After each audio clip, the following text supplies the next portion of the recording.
Former Congress President Sonia Gandhi has filed her nomination for Rajya Sabha polls. She has been accompanied by Rahul Gandhi, Priyanka and AICC President Mallikarjun Kharge. Meanwhile, BJP slammed Sonia and Congress over this particular development and said, and I quote, "One thing is clear with this nomination that the Gandhi family will no longer formally have any association with Uttar Pradesh. Uttar Pradesh nurtured the family politically. First, they lost Amethi and now they have come to know that perhaps they are going to lose the seat in Rai Bareli also." Let's listen in.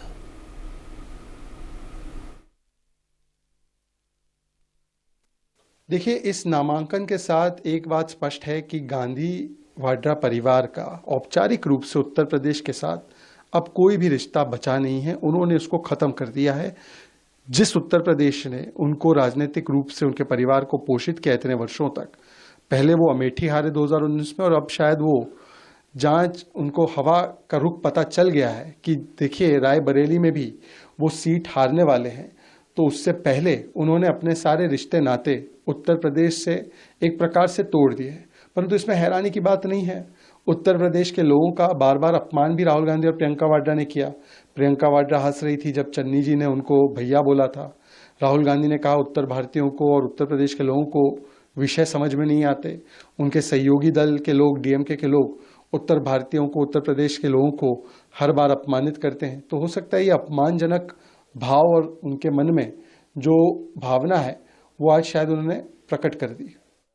Kanika Katiyar, my colleague, is joining us at this point in time to give us more details. Kanika, Bharatiya Janata party ये इल्ज़ाम लगा रही है कि इस nomination के साथ उत्तर प्रदेश से जो नाता तोड़ा है कांग्रेस पार्टी ने, वो उनके जो चुनावी क्षेत्र में एक जो इश्यूज आए हैं, जो प्रॉब्लम्स आई हैं इतिहास में भी उत्तर प्रदेश में, उसको और बढ़ाएगा।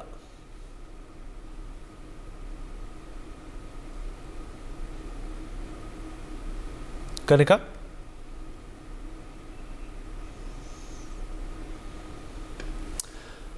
All right, we'll have Kanika join us momentarily, but Sonia Gandhi has filed her nomination in the Rajya Sabha, and obviously the Bharatiya Janata Party, Shehzad Poonawalla, taking a dig at the Congress party and saying that this is the end of an innings, a long innings in Lok Sabha, because the Congress party is unable to win in either Rai Bareli or Amethi, and they somehow want to hold on to the straws of power.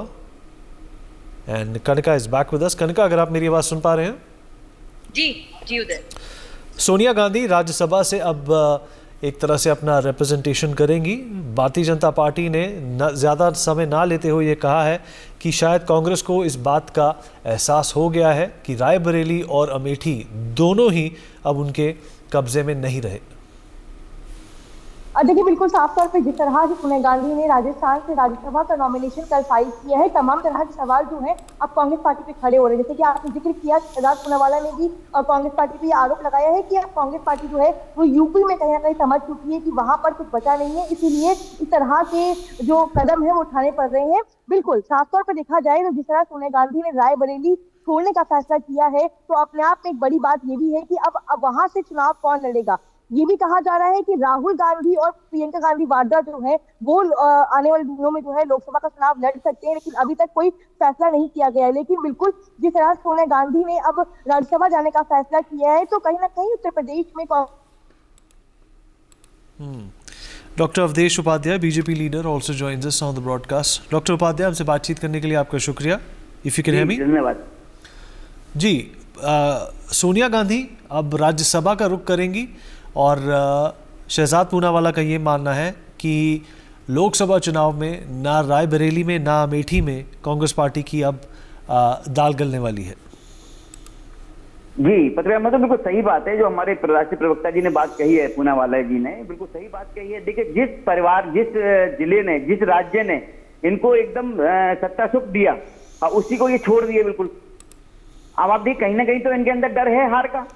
और ये अभी तो UP की बात है, आप देखना 2024 के जब चुनाव होंगे, जब उसका रिजल्ट आएगा, तो कई जगह तो ऐसी जगह होंगी जहां इनकी जो पक्की सीटें होंगी वहां भी इनकी जमानत जब्त हो जाएगी। और यही कारण है कि ये अब तो इन्हें मिल गया, चलो राजस्थान से इन्होंने कर दिया नामांकन। पीछे तो बात चल रही थी कि हिमाचल से करेंगे, कहां से बात चल रही थी, राजस्थान मतलब राज्यसभा के लिए भी जगह नहीं मिल रही थी। ये सोचिए गांधी परिवार के लिए। तब जाके फिर वो राजस्थान में गए, राजस्थान से नामांकन उन्होंने भरा है। ये स्पष्ट करता है पत्रकार महोदय कि जिस तरह से हमारे देश में भारतीय जनता पार्टी की लोकप्रियता बढ़ रही है और हमारे देश के प्रधानमंत्री की लोकप्रियता बढ़ रही है पूरे विश्व में, उसको देखते हुए पूरा जो विपक्ष है पूरा पस्त हो चुका है। अब इनके पास कोई मुद्दा नहीं है। मुद्दा लाने के लिए नई नई रणनीतियां अपना रहे हैं, नए नए ढोंग रचा रहे हैं देश के सामने। तो अब देश जान चुका है कि कौन जो है उनका विकास करना चाहता है और कौन उनको ऊपर राजनीति करना चाहता है। For more such videos, subscribe to the NewsX YouTube channel, hit the bell icon.